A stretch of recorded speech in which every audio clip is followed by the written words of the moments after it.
Hello friends, नमस्कार friends. आज हम हल करने वाले हैं एक्सरसाइज 10 को। इससे पहले हमने एक्सरसाइज 9 तक इन सभी प्रश्न को हल करा दिए हैं और साथ में हमने इसका प्लेलिस्ट भी बना दिया है। तो कोई भी चैप्टर आपसे छूट गया है तो प्लेलिस्ट में जाइए, सभी वीडियोज आपको चैप्टर वाइज मिल जाएगी।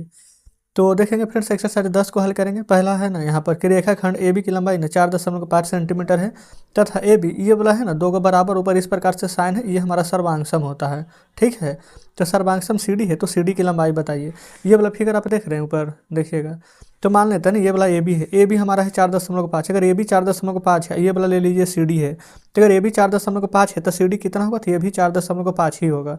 क्यों? क्योंकि ए बी बराबर में यहाँ पर सी डी ये दिया गया कि सर्वांगसम है, इसलिए अगर ए बी 4.5 है तो सी डी भी हमारा 4.5 होगा। ठीक है, तो इसका आंसर 4.5 सेंटीमीटर लिख लीजिएगा। चलते हैं अगले पेज पर। देखेंगे यहाँ पर ना पहला का आंसर यहाँ पर लिख लेते हैं, फिर दूसरा का लिखते हुए चलेंगे। ठीक है, यहाँ पर था 4.5 सेंटीमीटर। दूसरा का देखिए, बोला गया ना कि दो सर्वांगसम वृत्त में ना एक वृत्त की त्रिज्या अगर 2.8 है तो दूसरी वृत्त की त्रिज्या कितनी होगी। अभी जस्ट बताएं, अगर पहला का 2.8 है या दोनों सर्वांगसम है तो दूसरा भी जो पहला है ना वही दूसरा होगा, तो ये 2.8 सेंटीमीटर भी हो जाएगा। तीसरा देखिए, आयत ए बी सी डी है। ठीक है, ये सर्वांगसम आयत पी क्यू आर, इसका ए बी 3 है तथा बी सी यहाँ पर 2 है, तब पी क्यू और यहाँ पर क्यू आर कितना हो जाएगा। तो ए बी अगर 3 है ना तो यहाँ पर पी क्यू भी हमारा 3 हो जाएगा। उसी प्रकार से बी सी 2 है ना तो यहाँ से क्यू आर भी 2 हो जाएगा। तो यहाँ पर तीसरा में लिख लेंगे पी क्यू और क्यू आर पूछ रहा है ना, तो लिख लेंगे पी क्यू बराबर 3 और क्यू आर बराबर में 2। इस प्रकार से फ्रेंड्स आप तीसरा नंबर को लिख दीजिएगा, है ना। आप चाहें तो इसको फिगर बना करके भी यहाँ पर समझ सकते हैं, जैसे कि यहाँ पर एक आयत बना दिए हैं।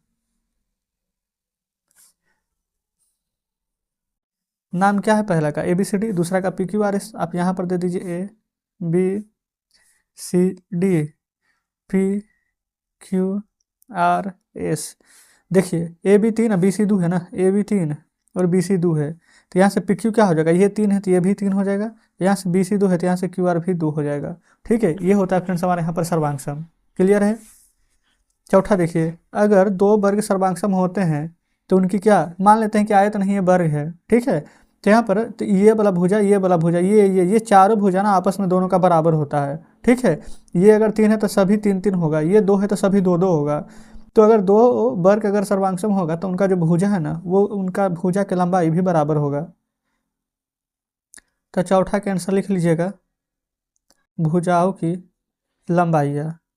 ठीक है, पाँचवा में आइए, बोला गया है कि यदि त्रिभुज यदि कोण ए बी सी तथा कोण पी क्यू आर में ना प्रत्येक की माप 65 डिग्री है, तो हमसे पूछा गया कि ए बी सी और कोण यहाँ पर पी क्यू आर क्या होगा। अगर दोनों का मान 65 डिग्री तो दोनों बराबर होगा। तो यहाँ पर सर्वांगसम का साइन इस प्रकार से देंगे, लिखेंगे कोण ए बी सी और सर्वांगसम कोण पी क्यू आर। देखेंगे, बताइए फ्रेंड्स क्या यहाँ तक में कोई दिक्कत है। आप कहेंगे बिल्कुल भी नहीं। तो एक से एक में ना 5 क्वेश्चन दिए गए थे, पाँचों इस प्रकार से हमारे यहाँ पर सोल्व हो जाते हैं। चलिए आगे बढ़िए, देखिए दूसरे पर। दूसरा में बोला गया कि क्या कोई दो समकोण सर्वांगसम होंगे। क्या कोई भी दो समकोण सर्वांगसम हो सकते हैं। हाँ बिल्कुल हो सकते हैं। देखिएगा, जैसे कि फ्रेंड्स हम यहाँ पर ना फिगर बना लेते हैं। ठीक है, पहले फिर यहाँ पर तो सर्वांगसम होते हैं, यहाँ पर हाँ लिखेंगे। कैसे होते देखिए, एक ये वाला और ये की है, इस प्रकार से मान लेते हैं कि ये ए है, ये बी है, ये सी है, ये वाला दूसरा को पी और क्यू आर मान लेते हैं। तो ये समकोण बनाएगा, तो ये यहाँ पर कितना डिग्री का कोण बनाएगा, 90 डिग्री का। तो ये भी समकोण बनाएगा, तो ये भी तो 90 डिग्री का ही कोण बनाएगा। तो बिल्कुल ये समकोण है। आप चाहें तो इस प्रकार से बना दीजिएगा। बताइए क्या कोई दिक्कत हुआ। आप कहेंगे कोई दिक्कत नहीं है, तो दूसरा क्लियर है। आप ना चाहें तो इसको इस प्रकार से भी लिख सकते हैं, कोण ए बी सी यहाँ सर्वांगसम हो जाएगा कोण पी क्यू आर के। देखिएगा, ठीक है। तो हमारा यहाँ पर दूसरा नंबर सॉल्व हो गया है। देखिए तीसरा में बोला गया ना कि त्रिभुज डी ई एफ की जो भुजा है वो यहाँ पर बोला गया है ना कि डी ई ऊपर यहाँ पर समांतर, आई एफ समांतर के अंतर्गत आता है। कैसे देखेंगे, इसमें ना अंतर्गत कौन सा यहाँ पर समान आएगा, डी ई एफ है। हम यहाँ पर एक इस प्रकार से त्रिभुज बना देंगे। ठीक है, और नाम दे देंगे डी ई एफ है, तो एक डी हो जाएगा, एक ई हो जाएगा, एक यहाँ पर एफ हो जाएगा। ठीक है फ्रेंड्स, देखेंगे बढ़िया से दिख रहा होगा। अब डी ई, ये वाला यहाँ से डी ई है, ये वाला ई एफ, ये वाला ई एफ है। देखेंगे ये वाला डी ई और ये वाला ई एफ जो है, ये दोनों का दोनों फ्रेंड्स इसमें क्या ई कॉमन नहीं आ रहा है। जब डी ई बना रहे हैं तभी ई आ रहा है, ई एफ बना रहे हैं तभी ई आ रहा है, दोनों में आ रहा है। तो बोला गया ना कि ये दोनों का दोनों अगर बना रहे तो इसके अंतर्गत कौन सा कौन आ रहा है, तो फ्रेंड्स कौन ई। तो आप आंसर में सिर्फ यहाँ पर कौन ई लिख देंगे, ठीक है, बस हमारा यही आंसर हो जाएगा। तो तीसरा कंप्लीट हो जाता है। चलिए चौथे पर चलते हैं। देखिए ये रहा चौथा नंबर। चौथा में बोला गया ना कि निम्न कथनों को पूरा कीजिए। ए नंबर में है कि दो रेखाखंड सर्वांगसम होते हैं यदि क्या बराबर होता था। तो फ्रेंड्स रेखाखंड कैसे बनता है, देखिए मान लेते हैं कि ये 3 सेंटीमीटर का कोई लाइन है या फिर 2 सेंटीमीटर का, तो ये भी दोनों उतना ही सेंटीमीटर का होगा, ठीक है। लिख लेते ये 2 सेंटीमीटर का है तो ये भी 2 ही सेंटीमीटर का ना होगा। तो दोनों हमारा क्या बराबर हुआ है, तो फ्रेंड्स इन दोनों का लंबाई ना बराबर हुआ है, क्योंकि ये 2 सेंटीमीटर तो ये भी 2 सेंटीमीटर है। अब चाहे तो इसका नाम ए बी, यहाँ से इसका नाम है पी क्यू दे सकते हैं, ठीक है। तो ऐसे भी तो लिख सकते हैं कि ए बी हमारा यहाँ पर सर्वांगसम हो जाएगा पी क्यू का, तो इसका क्या बराबर हुआ है, तो लंबाई। तो यहाँ पर आंसर में 4 का ए नंबर के आंसर में लिखेंगे ना, यदि उनकी लंबाइयाँ बराबर हो, ठीक है। आइए बी पर बोला गया कि दो सर्वांगसम कोणों में से एक की माप अगर 70 डिग्री है तो दूसरे की मान, अच्छा देखिए ना, दोनों का दोनों अगर सर्वांगसम है बराबर ही है तो एक अगर 70 होगा तो दूसरा भी 70 ही होगा, बस इतना ही लिख दीजिए। डिग्री है तो डिग्री लिख दीजिएगा। सी में आइए। बोला गया कि जब हम कोण ए बराबर कोण बी लिखते हैं तो हमारा वास्तव में अर्थ क्या होता है। यहाँ पर फ्रेंड्स बोला गया ना कि जब हम यहाँ पर कोण ए लिख रहे हैं और कोण बी लिख रहे हैं तब वास्तव में हमारा यहाँ पर अर्थ क्या होता है, अर्थ यही होता है ना कि दोनों हमारा यहाँ पर बराबर है, ठीक है। तो यहाँ पर आप चाहें तो जैसे कि यहाँ पर ऐसे करके लिख लीजिए आप, यहाँ पर कोण ए हो गया, यहाँ पर कोण बी हो गया, तो दोनों का दोनों में ना हम यहाँ पर कुछ भी कॉमन ले लेते हैं ना, तो यहाँ पर लिख लीजिए कि अगर हम एम यहाँ पर कॉमन ले लेते हैं दोनों में, तक यहाँ पर एम ए बराबर एम कोण बी, ठीक है। आप एम के जगह पर चाहें तो कुछ और ले सकते हैं, लेकिन दोनों में कॉमन होना चाहिए, ठीक है, जो कांस्टेंट होता है। तो आप चाहें तो इसके जगह पर के भी ले सकते हैं, ठीक है। तो इस प्रकार से सी नंबर हमारा क्लियर हो गया है ना। चलिए पांचवा में बोला गया है ना कि वास्तविक जीवन से संबंधित सर्वांगसम आकारों में ना कोई भी 2 उदाहरण दीजिए तो जो दोनों का दोनों यहाँ पर बराबर हो। तो देखेंगे ये फ्रेंड्स यहाँ पर से सबसे पहला उदाहरण तो ले लीजिए कि एक पेज, कोई भी पुस्तक का कोई भी पेज ले लीजिए, कोई 2 पेज ले लीजिए, 3 पेज ले लीजिए, ठीक है। पुस्तक का पेज, जैसे यही पुस्तक का पेज, ये वाला पेज, ये वाला पेज, दोनों बराबर हो जाएगा, ठीक है। अब पोस्ट कार्ड देखे हैं तो कोई भी 2 को पोस्ट कार्ड ले लीजिए, है ना। 2 ही एग्जाम्पल यहाँ पर हमसे पूछा गया है कि सर्वांगसम है तो कोई 2 उदाहरण दीजिए, तो वही दोनों उदाहरण आप दे दीजिए। अच्छा इसमें देख लें आंसर में यहाँ पर क्या दिया हुआ है, क्योंकि फ्रेंड्स आंसर भी नहीं देखे बहुत दिन से, कितना चैप्टर बना दिए हैं। अच्छा हाँ बिल्कुल, आंसर में भी ना वही चीज़ दिया गया है, तो लिख लेते हैं हम। अगर आप चाहें तो अपने हिसाब से कोई भी यहाँ पर एग्जाम्पल दे सकते हैं, इसमें कोई भी दिक्कत नहीं होगी। तो यहाँ लिख देंगे हैं 2 पोस्ट कार्ड, है ना, और लिख लेते एक ही पुस्तक के 2 पेज, ये 2 पेज कैसे या 2 पन्ने कह दीजिए, है ना, बात तो बराबर ही है। तो जस्ट इस प्रकार से हमारा यहाँ पर ना 5 नंबर भी हल हो जाता है। अब 6 में देखेंगे ना, तो 6 में फ्रेंड्स यहाँ पर टोटल 7 प्रश्न दिए गए हैं, देखेंगे, ठीक है, दिख रहा है ना। पहला यहाँ पर बोला गया रिक्त स्थान की ना, यहाँ पर रिक्त स्थान की पूर्ति करना है अगर कथन सत्य हो तो। देखिए यदि किसी त्रिभुज के ना 2 भुजाएं और उनके क्या कोण दूसरे त्रिभुज के तद्रूपी दोनों भुजाओं तथा उनके अंतर्गत कोण के बराबर हो तो दोनों त्रिभुज सर्वांगसम होते हैं क्या। तो दोनों भुजाओं के ना फ्रेंड्स यहाँ पर बोला गया है कि उसके कोण क्या, तो उनके अंतर्गत कोण, अंतर्गत कोण कहने का मतलब देखिएगा छठा नंबर ना है, लिख लेते हैं छठा का पहला आंसर हो जाएगा उनके अंतर्गत कोण। क्योंकि अगर आप ये वाला एक त्रिभुज बनाइए, एक त्रिभुज ये बनाइए, ठीक है, नाम चाहे तो नाम दे दीजिए, नहीं भी देंगे तो कोई दिक्कत नहीं है, जस्ट हम आपको समझाने के लिए यहाँ पर बना रहे हैं ना।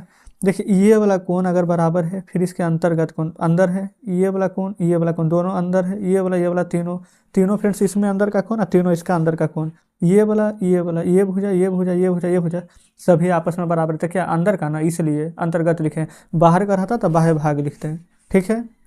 पहला कंप्लीट। चलिए दूसरा नंबर देखेंगे जरा। दूसरा में बोला गया है ना कि यदि एक त्रिभुज की क्या भुजाएं जो कि दूसरे त्रिभुज के क्रम से 3 भुजाओं के बराबर होती है तो वे दोनों त्रिभुज सर्वांग होते हैं। तो यदि एक त्रिभुज की तीनों भुजाएं एक दूसरे त्रिभुज की भुजाओं के बराबर होगा तब सर्वांग होगा। ये वाला भुजा, ये वाला भुजा, ये अगर ये 3 सेंटीमीटर का होगा ना तो ये भी 3 होगा, ये भी 3, ये भी 3, ये भी 3, ये भी 3, क्योंकि तीनों भुजा आपस में यहाँ पर बराबर है। तो या तो चाहे अगर यहाँ पर 4 मानेंगे तो 4 4 4 होगा, 6 मानेंगे तो 6 6 6 होगा। ठीक है, तो यहाँ पर आंसर 3 हो जाएगा। आगे बढ़िए तीसरा नंबर पर। तीसरा हम देखिएगा, बोला गया ना कि यदि दो त्रिभुज ए बी सी और डी ई एफ में ए बी बराबर में डी एफ है, बी सी बराबर में डी एफ है, कोण बी बराबर कोण डी है, तो यहाँ पर त्रिभुज ए बी सी सर्वांग किसके हो जाएंगे? तो आप खुद यहाँ पर कहेंगे ए बी सी सर्वांग। अच्छा, यहाँ पर क्या ध्यान दीजिएगा ना, यहाँ पर ए बी सी हो जाएगा तो आप ये मत सोचिएगा कि यहाँ पर डी ई एफ हो जाएगा। यहाँ पर ये देखेंगे ए बी बराबर है यहाँ पर डी एफ का, तो पहले आप फिगर बनाइएगा। यहाँ पर फ्रेंड्स दो फिर से फिगर बनाते हैं तब आप और ज़्यादा बढ़िया से समझ आइएगा। देखिएगा कैसे, यहाँ पर जैसा सब बोल रहे हैं वैसा वैसा कीजिए। यहाँ पर ए बी समांतर होगा डी एफ का, ठीक है, ये हो जाएगा ए, ये हो जाएगा इधर बी, ऊपर ए नीचे बी लिखे हैं ना। देखिए ए बी समांतर है डी एफ का, तब चाहें तो यहाँ पर डी और यहाँ पर एफ लिख सकते हैं। ए बी और डी एफ हो गया। फिर यहाँ पर से देखिए बी सी समांतर है डी ई का, ये बी और सी, बी सी यहाँ पर समांतर हो जाएगा, बी सी समांतर हो जाएगा डी ई का। अच्छा, एक चीज़ देखेंगे फ्रेंड्स, यहाँ पर हम ना ई नहीं लिख सकते क्योंकि डी ही का समांतर है, डी तो ऊपर हो गया, डी नीचे रहना चाहिए, तभी ना यहाँ पर बी सी समांतर है तो डी ई समांतर हो जाएगा। तो इसको आप डी बनाइए जरा, इसको ई बनाइए। ये एफ था ना तो एफ आप ऊपर लिखेंगे, समझ गए ना। अब देखिए अगला, कोण बी बराबर कोण डी है। देखिए कोण बी बराबर कोण डी भी हो गया ना तीनों का तीनों। अब यहाँ पर से देखेंगे जो बोला गया था ए बी सी, ये ए बी सी यहाँ पर बराबर हो गया है। तो यहाँ पर बोला गया था अगला त्रिभुज यहाँ पर कौन बराबर हो जाएगा? तो ऊपर एफ है, फिर डी है, फिर ई है। ठीक है, ये मत देखिएगा कि टी ई एफ है, यहाँ पर ए बी सी, ये देखिए ए बी सी, तो यहाँ पर एफ डी ई न है, तो बस यहाँ पर भर देंगे एफ डी ई। तो इस प्रकार से देखेंगे तीसरा नंबर भी हमारा सॉल्व हो जाता है। आगे आइए चौथे पर देखेंगे, बोला गया यदि दो त्रिभुज पी क्यू आर और डी ई एफ में ना पी आर बराबर ई एफ है, क्यू आर बराबर डी ई है, पी क्यू बराबर एफ डी है, तो यहाँ से ए बी सी सर्वांग किसके हो जाएंगे? सेम यही वाला चीज़ है, तीसरा चौथा ना बिल्कुल सेम है। अब इसके जगह ना अलग अलग नाम ये फ्रेंड्स, ये वाला ना सेम है, इसके जगह पर खाली नाम अलग अलग लिख दिया गया है।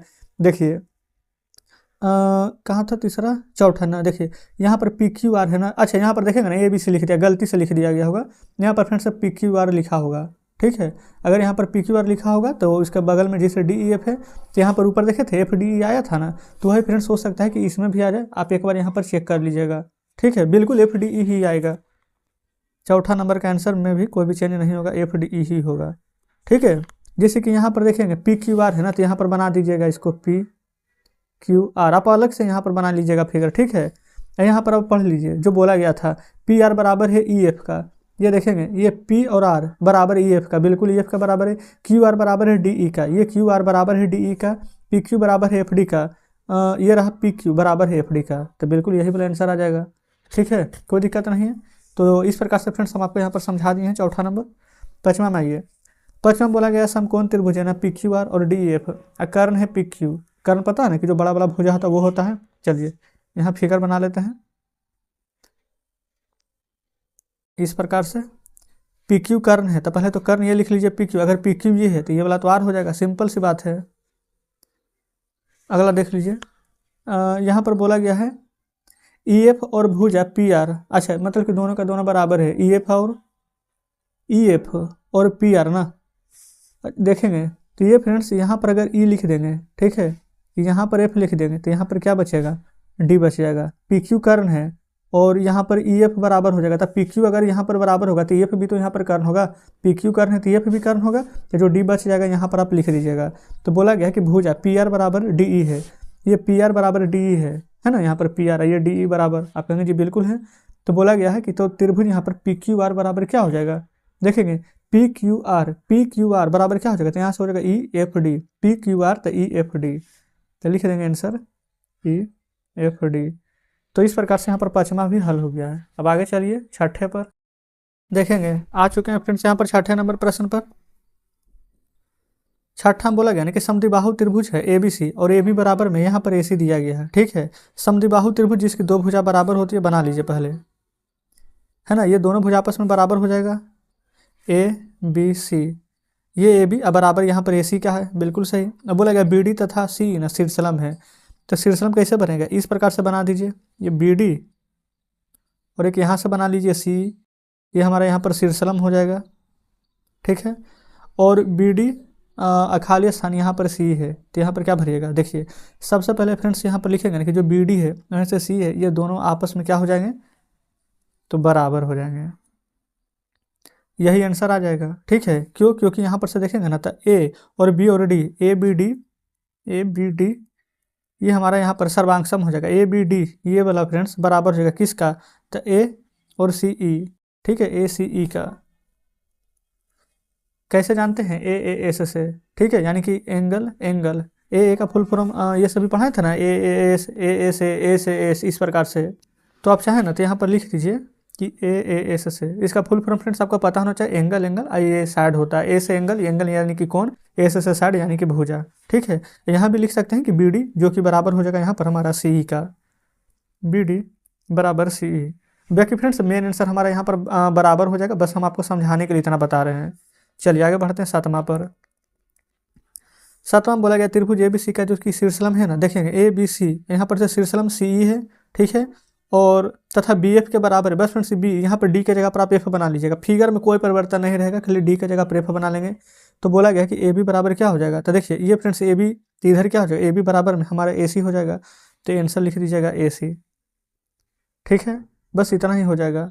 आपके फ्रेंड्स कुछ भी लिखने की आवश्यकता नहीं है, अगर ज़्यादा है तो आप ये लिख सकते हैं इस प्रकार से कि त्रिभुज ए बी सी सर्वांगसम हो जाएगा, त्रिभुज, अच्छा ए बी सी नहीं, यहाँ से ए बी, ये डी के जगह पर एफ ना माने थे, तो ए बी एफ सर्वांगसम हो जाएगा ए सी ई का।